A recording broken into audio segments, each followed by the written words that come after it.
জয়গুরু। পরম প্রেমময় শ্রী শ্রী ঠাকুর অনুকূল চন্দ্রের আলোচনা প্রসঙ্গে চতুর্থ খণ্ড গ্রন্থ থেকে পাঠ করছি। 23 ভাদ্র 1349 বাংলা, বুধবার।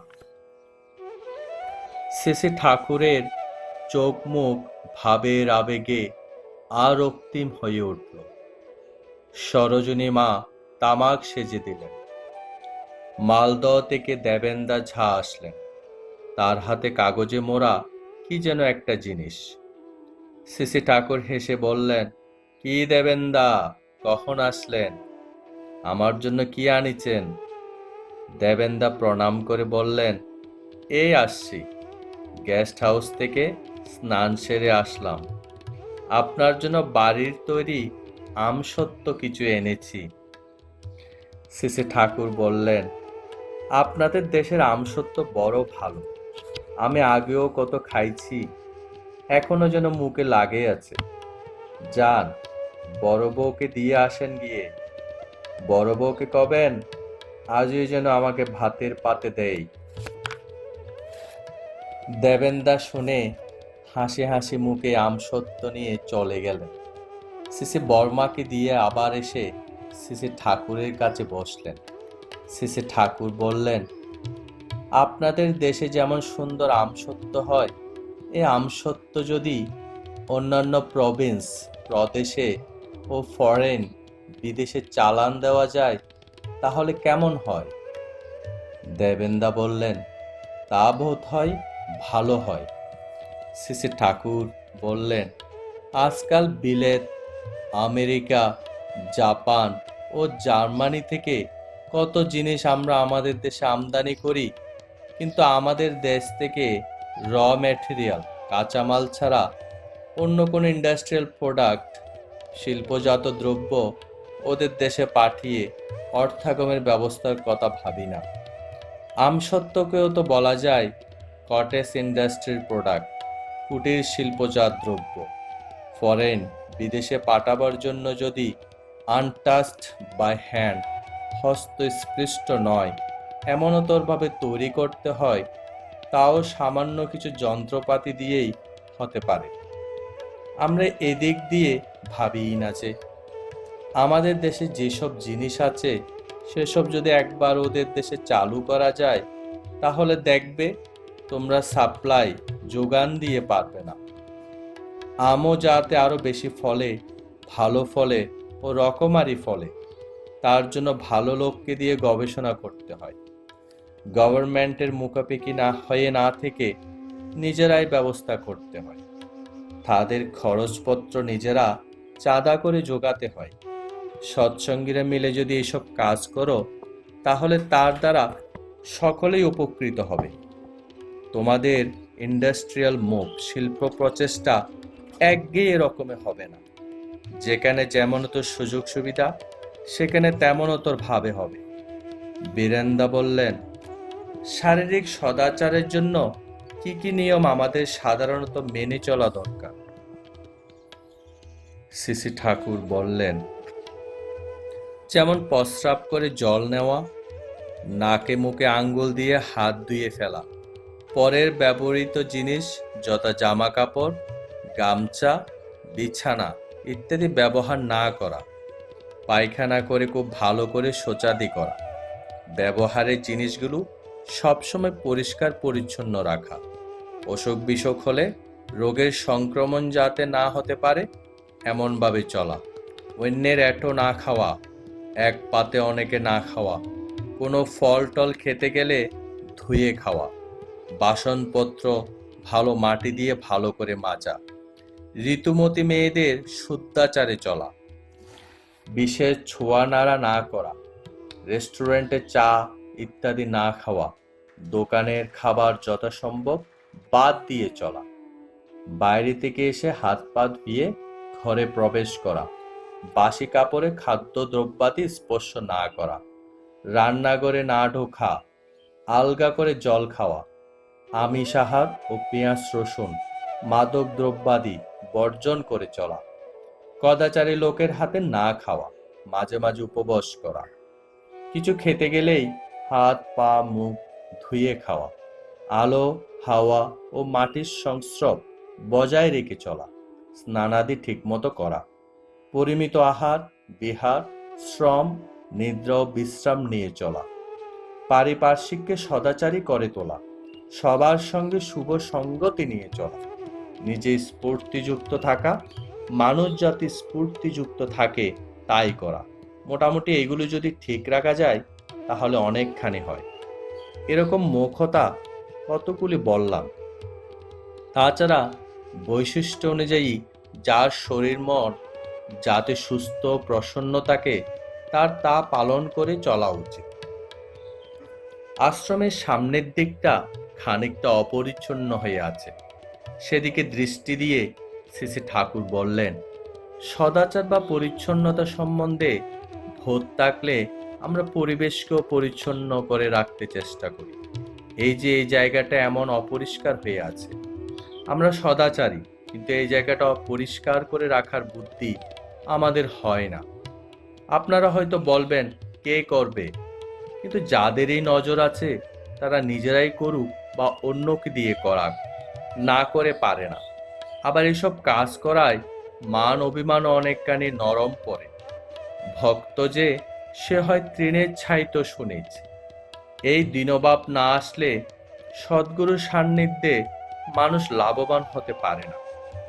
আমাকে অনেক সময় অনেকে জিজ্ঞাসা করে, ঠাকুর আপনি বিভিন্ন কাজের দায়িত্ব খুঁটিনাটি করে ভাগ করে দেন না কেন? আমি অনেক সময় তাদের কথা এড়িয়ে যাই, কিন্তু আদত কথা হচ্ছে art of auto initiative urge, শত স্বেচ্ছ আগ্রহে এ কতটা করে সেটাই দেখবার। কেউ যদি বিপদে আপদে পড়ে এবং আমি যদি তার জন্য আমাদের কাউকে কিছু করতে বলি, আপনারা সাধারণত তা করতে চেষ্টা করেন, কিন্তু আমার বলার অপেক্ষা না করে যদি আপনারা পরস্পরের জন্য করেন তাহলে তাতেই কিন্তু আমি সুখ পাই। এরপর শ্রী ঠাকুর ওখান থেকে উঠে পড়লেন। দুপুরে খাবার পর মাতৃমন্দিরের ঘরের ভিতর চৌকিতে এসে বিছানার ওপর বসেছেন। মায়েদের মধ্যে অনেকে এসেছেন, যথা ছোট মাসিমা, কুমারখালীর মা, শৈলমা, পশুপতির মা, ক্ষেত্রমা, বীণা মা, চারুমা, অমূল্যদার মা, সুশীলাদি মা, ননিদি, বিজয়দার মা, সুদামা, সেবাদি, রানীমা, রেণুমা, ঢাকার মা, কুমিল্লার মা, সনদদার বাড়ির মা, অক্ষয়দার বাড়ির মা প্রমুখ। কুমারখালীর মা গল্পচ্ছলে বললেন, রাজা শিবির আশ্রিত রক্ষণের গল্পটা খুব ভালো লাগলো। শ্রী ঠাকুর বালিশে ঠেস দিয়ে বসে সুপরি চিবোতে চিবোতে ঔৎসুক্য ভরে বললেন, বলতো শুনি। ওরা সকলেও শুনবে। কুমারখালীর মা বললেন, শিবি ছিলেন এক বিরাট রাজা। তার রাজ্য ছিল বিতস্তা নদীর ধারে। রাজা শিবির সবসময় চেষ্টা কেমন করে প্রজাদের সুখী করা যায়। বিপন্ন হয়ে কেউ তার কাছে আসলে তখনই তিনি তার বিপদ মোচন করে দিতেন। যেমন দয়ালু ছিলেন তেমনি আবার শাসকও ছিলেন ভালো, তাই দুষ্ট লোকে তাকে খুব ভয় করে চলত। রাজা খুব ধার্মিক ছিলেন, রাজ্যের কল্যাণের জন্য যাগযজ্ঞ অনেক করতেন।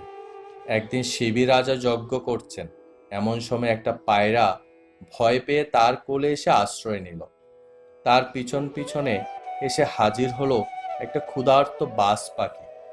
পায়রাটা প্রাণের ভয়ে কাঁপতে কাঁপতে রাজার কোলের ভিতর লুকিয়ে থাকলো, অর্থাৎ সে যেন রাজার আশ্রয় চাচ্ছে এমন ভাব। রাজা পায়রাটাকে আদর করে কোলের ভিতর রেখে গায়ে হাত বুলাইয়ে দিয়ে বললেন, ভয় কি বাঁচা, তুমি যখন আমার কাছে এসে পড়েছ আমি তোমাকে রক্ষা করব। এদিকে বাজ পাখি এসে পায়রাটাকে দাবি করলো, বলল, আমার শিকার আমাকে ছেড়ে দিতেই হবে। রাজা হাসতে হাসতে বললেন, তা কি হয় বাপু, ও যে আমার আশ্রয় নিয়েছে, আশ্রিত রক্ষণ রাজার ধর্ম, আমি ওকে ছাড়ি কি করে? বাজ পাখিও নির্ভয়ে জবাব দিল, মহারাজ আপনি বিচারক, আমি আপনার কাছে সুবিচার পাওয়ার আশা রাখি। ভগবান যেমন জীব সৃষ্টি করেছেন, তেমনি তাদের জন্য খাদ্য সৃষ্টি করেছেন। গাছপালা, ঘাস, লতাপাতা, পশু পাখি ও মানুষ সবই ভগবানের সৃষ্টি। কিন্তু আপনি তো জানেন, ছোট পাখিরা কীট পতঙ্গ ধরে খায়, বড় পাখিরা ছোট পাখিদের মাংস খেয়ে বেঁচে থাকে। গরু ছাগল লতাপাতা ঘাস খায়, আবার বাঘ ভাল্লুক সিংহ ওই গরু ছাগল হরিণের মাংসে প্রাণ ধারণ করে। মানুষ সৃষ্টির সেরা জীব, তারা লতাপাতা ঘাস, মাছ, পশু পাখি কোনোটাই বাদ দেয় না। যখন যা প্রয়োজন তখন তাই দিয়েই তারা ক্ষুধা মেটায় ও দেহ পুষ্ট করে। এটা প্রকৃতির নিয়ম, তাই ওর প্রতি দয়া করতে যেয়ে আপনি আমাকে আমার আহার হতে বঞ্চিত করেন না কেন? রাজা ধীরভাবে বললেন, ওকে মেরে খাওয়া যেমন তোমার দেহধর্ম, ও আমার আশ্রয় নিয়েছে। ওকে বাঁচানো তেমনি আমার রাজধর্ম, তাই তুমি ওকে ছেড়ে দাও। আর তোমার ক্ষুধার শান্তির জন্য কোন মাংস চাও বলো, আমি আনিয়ে দিই। বাজ পাখিতে হেসে বলল, অন্য মাংসে আমার রুচি নেই, তৃপ্তি হয় না। তাছাড়া অন্য মাংস জোগাড় করা সেও তো জীবহিংসা। একটাকে রক্ষা করবার জন্য আর একটাকে মেরে ফেলা, সেটা কি রাজধর্ম? রাজা ভাবতে লাগলেন কি করা যায়। এদিকে বাজ পাখি তাড়া দিয়ে বলে, মহারাজ, ক্ষুধায় আমার প্রাণ যায়। আমি যদি আহার না পেয়ে আপনার সামনে মরে যাই, আপনার পাপ হবে, ধর্মহানি হবে। রাজা ব্যস্ত হয়ে জানতে চাইলেন, পায়রা ছাড়া আর কোন মাংসে তোমার রুচি আছে? কি পেলে তুমি পায়রাকে ছেড়ে দিতে পারো, বলো, আমি তাই দেব। বাজ পাখি বলল, পায়রার বদলে আপনি যদি নিজের শরীরের মাংস কেটে আমায় খেতে দিতে পারেন, তবেই আমি পায়রা ছেড়ে দিতে পারি। রাজার শুনে আনন্দ হলো। হাজার হলেও তিনি পায়রাটাকে বাঁচাবার একটা পথ পেলেন। নিজের গায়ের মাংস কেটে দিয়ে যদি পায়রাটাকে বাঁচান যায়, সেই বা মন্দ কি? চারদিকে লোকে হাই হাই করতে লাগলো। রাজা কিন্তু একটু ভয় পেলেন না। ছুরি দিয়ে নিজের উরুর মাংস কেটে দাঁড়িপাল্লার একদিকে দিলেন, অন্যদিকে সেই পায়রা। কিন্তু যতই মাংস কাটছেন, পায়রার ওজনের সমান হয় না।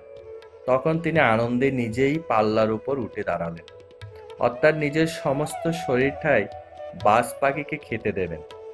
সবাই আর্তনাদ করে উঠল, রাজা, এ কি করলেন? একটা পায়রার জন্য মরতে বসলেন? আর পায়রাটাও কি বিশ্রী, আর জায়গা পেলি না? বসবি তো বসবি, রাজার কোলে এসে বসলি। একটা পায়রা মরলে কি হয় রে? আর বাজ পাখিটারও বাহাদুরি। হয় পায়রা দাও, না হয় রাজার গায়ের মাংস কেটে দাও। যত সব অনাসৃষ্টি কাণ্ড। এইসব জটলা হচ্ছে, হঠাৎ একই হলো। দেখা গেল বাজ পাখির বদলে দাঁড়িয়ে দেবরাজ ইন্দ্র, আর পায়রার জায়গায় স্বয়ং অগ্নিদেব। দুজনে হাসি মুখে রাজাকে অভয় দিচ্ছেন। তারাই এসেছিলেন রাজাকে পরীক্ষা করতে। রাজা শিবই শুধু নামযশের জন্য আশ্রিতকে রক্ষা করেন না, প্রাণের সঙ্গে এ কর্তব্য পালন করেন। দেবতারা সন্তুষ্ট হয়ে রাজাকে আশীর্বাদ করে বর দিয়ে চলে গেলেন। সকলেই তাকে ধন্য ধন্য করতে লাগলো। জগতে তিনি চিরস্মরণীয় হয়ে থাকলেন। পাঠ শেষ হলো। জয় গুরু।